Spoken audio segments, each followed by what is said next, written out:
안녕하세요. 매번 사연을 듣기만 했는데 오늘은 제 이야기를 해보러 왔습니다. 어떻게 시작해야 할지 조금 두서가 없더라도 이해해 주세요. 저와 남편은 결혼 전문 중개업체를 통해 만난 사이입니다.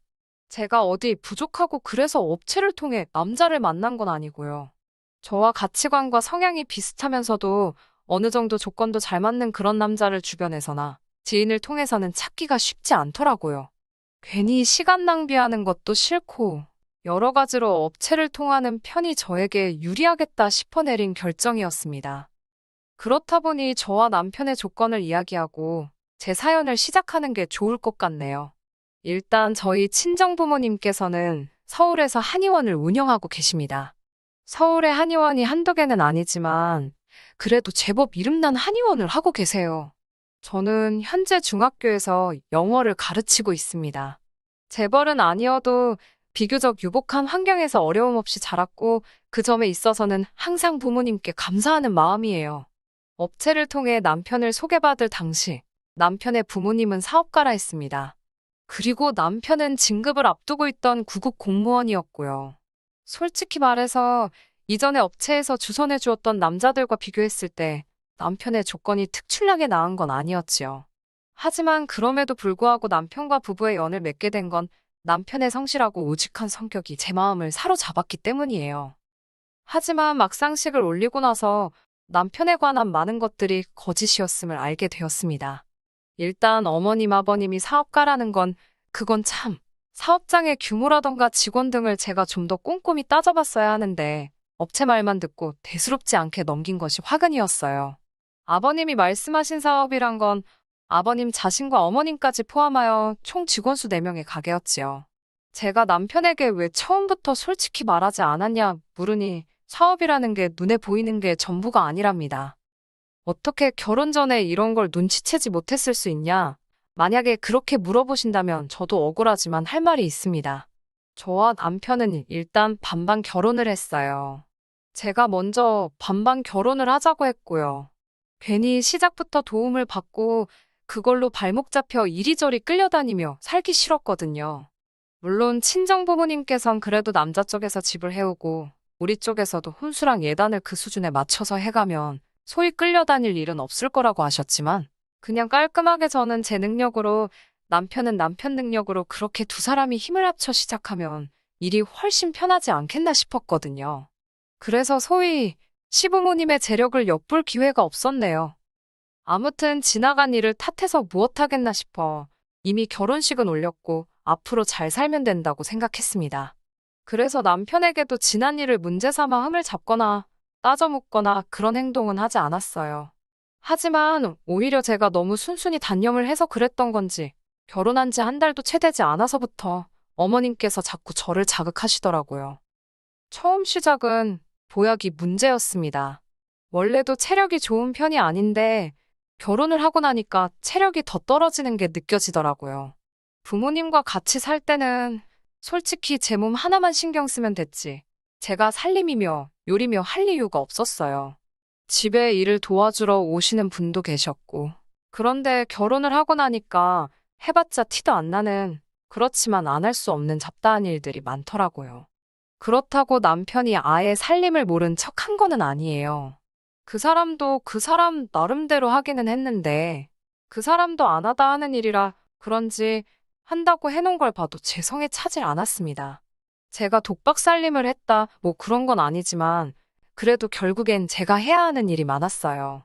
그렇다 보니 순식간에 3kg도 넘게 빠졌고 그런 제 모습을 본 친정부모님께선 걱정을 많이 하셨지요. 당장이라도 일하는 사람을 하나 쓰라며 친정어머니께서 야단이셨지만 솔직히 어쨌든 처음으로 독립을 했고 제 살림이다 생각하니까 남의 손을 빌리기가 싫더라고요. 그러자 친정아버지께서 그러면 보약이라도 한 채 해주겠다 하셔서 그럼 그건 감사히 먹겠다 했습니다. 그렇게 보약 한 채를 받아서 집 냉장고에 넣어뒀어요. 그런데 며칠 뒤 하루는 연락도 없이 어머님께서 오셨습니다. 사실 어머님 아버님은 당신들이 속인 게 절대 아니라며 업체 탓을 하셨지만 업체에서는 업체대로 어머님 아버님이 자기들을 속였다며 서로 탓을 하던 상황이었거든요. 제 추측이지만 이후로 어머님께선 제가 그 일로 인해 당신이나 아버님 혹은 남편을 무시하는 건 아닌지 아주 눈에 쌍심지를 켜고 저를 감시하는 것 같더라고요. 그래서 아무 때나 연락하시고 찾아오시고 하지만 어찌됐건 남편과 결혼을 결심한 건 제가 내린 선택이었고 저는 제 선택에 책임을 지는 성격이었기 때문에 어머님의 행동들이 이해가 되질 않았네요. 아무튼 그렇게 찾아오신 어머님께서는 마치 제 흠이라도 잡으려고 작정이라도 하신 듯 화장실이며 부엌이며 다 살펴보기 시작하셨습니다. 당연히 마음에 안 드셨을 거예요. 남편이나 저나 일이 많아서 청소고 뭐고 할 정신도 없었고 그저 사람 사는데 이 정도면 됐다 싶은 수준만 유지하고 있었으니까요. 그리고 아니나 다를까 냉장고를 열어보신 어머님께서는 혀를 차셨습니다. 어떻게 가정주부가 냉장고를 이렇게 텅텅 비워둘 수가 있냐며 잔소리를 하시길래 어머님 제가 전업이 아니고 일을 하지 않냐며 대꾸를 했어요. 오히려 퇴근은 남편보다 제가 더 늦는다고요. 그러자 어머님께선 그러면 아침에 일찍 일어나면 되지 않냐고 하시더니 아니면 너네 엄마한테라도 해달라고 하라시는 거예요. 황당해서 저희 어머니도 일하시지 않냐고. 그러지 말고 어머님이 좀 해주세요. 그랬습니다. 어머님은 점심 드시고 출근하시니까 오전에는 시간 많으시지 않냐고요. 그러자 어머님께선 어이가 없다는 듯 저를 쳐다보시더니 어떻게 며느리가 시애미한테 반찬해달라는 소리를 하냐며 참 뻔뻔하답니다. 그리고는 다시 냉장고를 살피시더니 신성칸에 넣어둔 제 한약을 발견하시고는 이게 뭐냐고 물으시대요. 잠시 거짓말을 할까 생각도 했지만 저희 아버지가 저 먹으라고 해준 건데 거짓말할 이유가 있나 싶어서 순순히 말씀드렸어요. 제가 몸이 안 좋다 하니 아버지가 지어주셨다고요. 그러자 어머님께서는 정말 똥 씹은 얼굴을 하시더니 일은 너만 하냐고 물으시대요. 제가 그게 무슨 소리냐는 표정으로 어머님을 쳐다보니 네 남편은 노냐고 남자가 더 피곤하지 여자인 네가 나가서 일을 하면 얼마나 한다고. 어머님의 무식한 소리에 어이가 없었지만 저는 공손한 자세로 그러면 어머님께서 남편 보약 한제 해주시라 대답했습니다. 그러자 어머님께선 아니 장인이 한의사인데 그걸 돈 주고 왜 지어먹냐입니다. 어이가 없었지요. 막말로 어머님이 저희 아버지한테 무슨 보약을 맡겨놓으신 것도 아니고 칼만 안 들었지 날강도라는 말을 이럴 때 쓰는 건가 싶었거든요. 하지만 어머님하고 그런 거 따져서 뭐하나 싶어서 알겠다고 아버지께 말씀드려서 김서방 보약도 해드리라고 하겠다 했습니다. 어머님께서 돌아가신 후 아버지께 연락을 드려 방금 있었던 일을 말씀드렸습니다. 그러자 아버지께서는 오히려 당신이 센스가 없었다며 김서방이 많이 서운해했을지 걱정을 하시더라고요. 그래서 그런 걸로 서운해할 사람은 아니라고 말씀드렸지요. 아버지께서는 내친 김에 사돈들 보약도 해드려야겠다며 저더러 시부모님께 잘하라 하셨습니다. 사실 처음에 시댁이 조건을 속인 게 드러났을 때 저희 친정부모님께서도 많이 속상해 하셨어요. 결혼 중개업체를 고소를 해야 하는 거 아니냐는 소리까지 나왔으니까요. 하지만 결국엔 저처럼 저희 친정부모님께서도 꼼꼼히 살피지 못한 당신들을 탓하셨습니다. 솔직히 지금 와서 생각해본들 의미는 없지만 저희 어머님 아버님, 특히 어머님께서 작정을 하고 저와 저희 부모님을 속인 게 아닌가 싶기도 해요. 처음 인사를 드리러 갔을 때도 집이 아닌 모 호텔에서 보자고 하셔서 시부모님이 사시는 집을 결혼 전까진 한 번도 가볼 수 없었고요. 만날 때마다 비싼 옷을 입고 명품백을 들고 나오셨는데 그게 짝퉁이거나 지인에게 빌린 것들일 거라곤 누가 상상이나 할 수 있었겠어요? 심지어 저에게 당신 며느리가 되어주기로 해서 고맙다며 용돈으로 쓰라고 현찰로 500만 원을 주셨는데 그것도 알고 보니 남편이 모아둔 돈의 일부였으니까요. 아무튼 이 모든 것을 감내하고도 지키려던 결혼이었습니다. 남편을 너무 사랑해서 그랬다고 하면 솔직히 거짓말이고 앞서 말씀드린 대로 제 책임감과 동시에 주변 사람들의 눈이 두려웠기 때문이에요. 하지만 결국엔 이렇게 남편과 갈라서기로 마음을 먹었습니다. 그리고 단언컨대 이 모든 건 어머님의 욕심에서 비롯된 게 맞아요.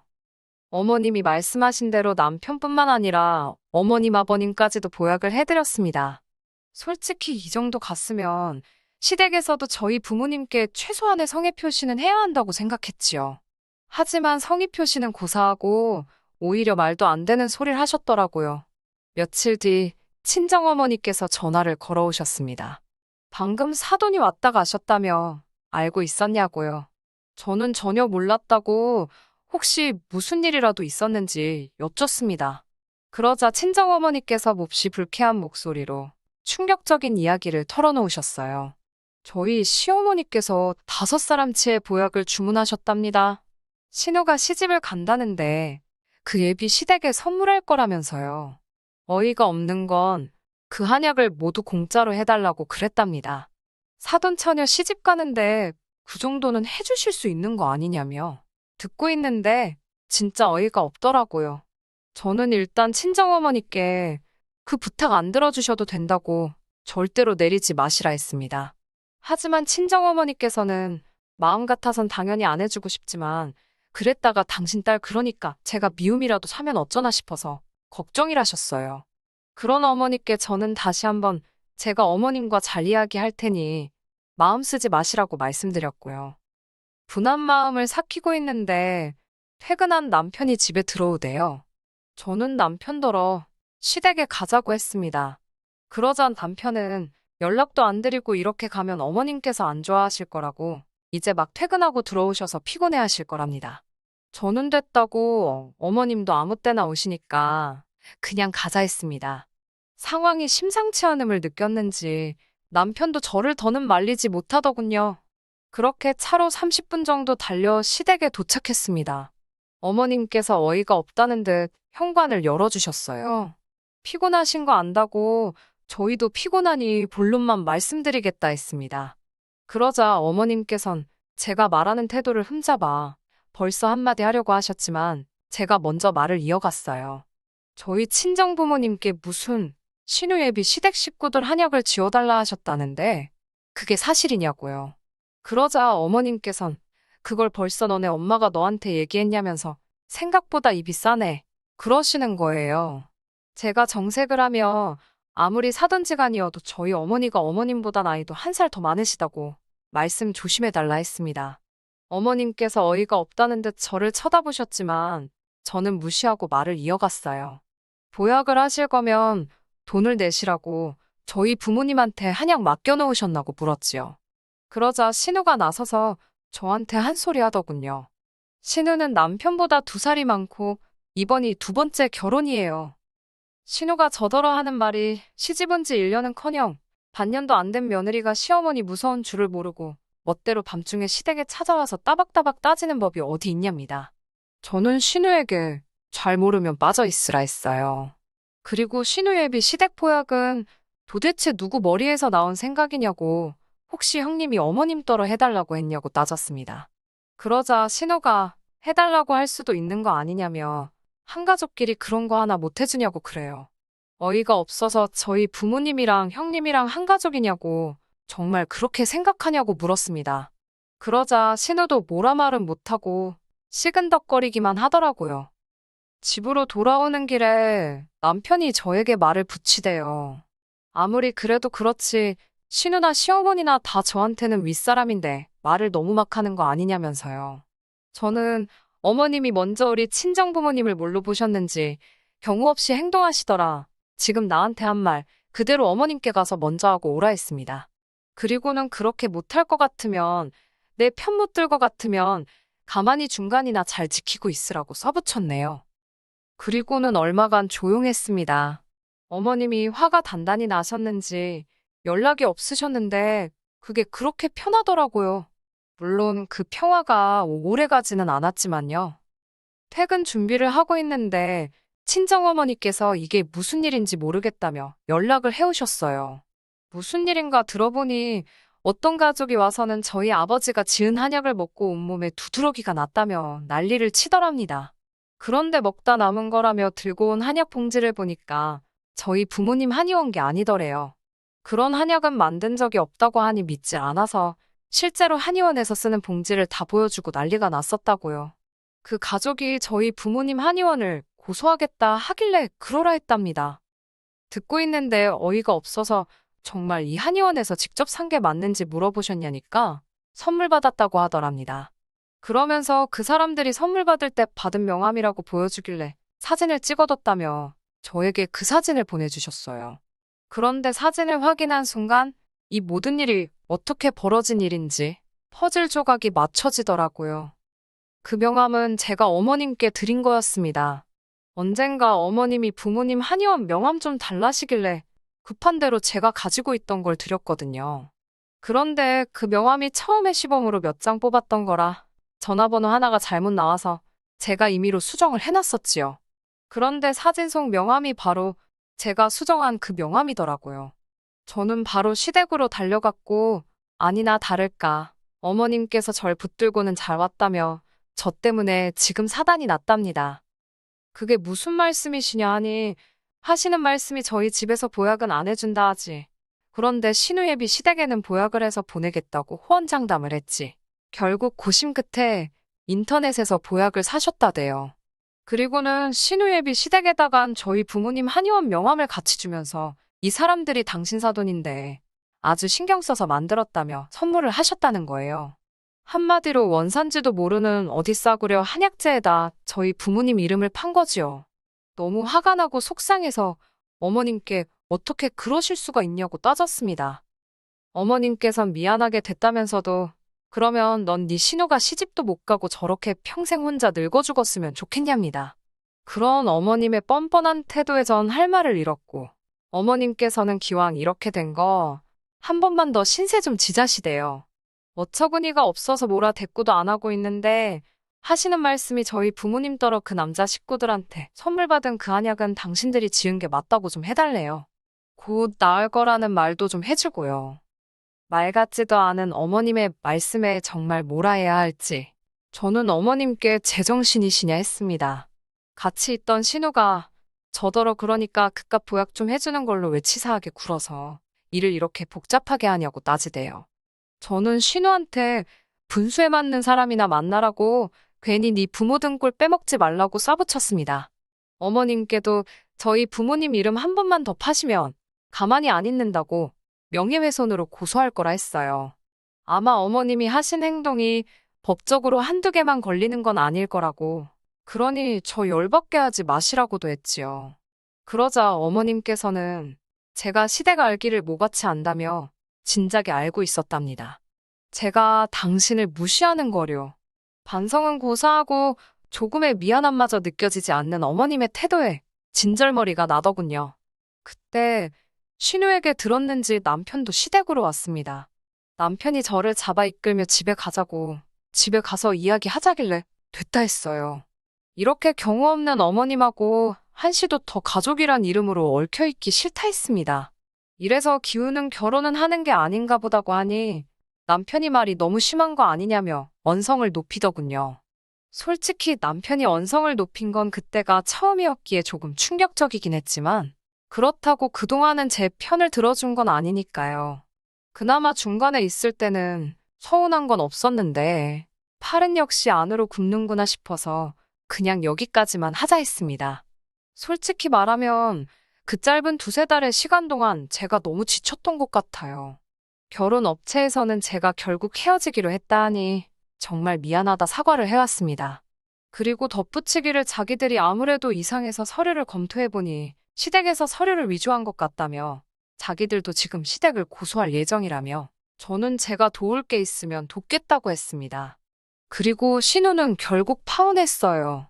그 남자 쪽에서도 신우와 시댁의 실체를 알아차린 건지 그놈의 체면 때문에 진작에 갈라서야 했을 걸 여기까지 질질 끌고 왔다는 사실이 솔직히 부끄럽고 속상합니다. 그래도 더 늦기 전에 지금이라도 제 자리를 찾았다는 게 다행이다 싶네요.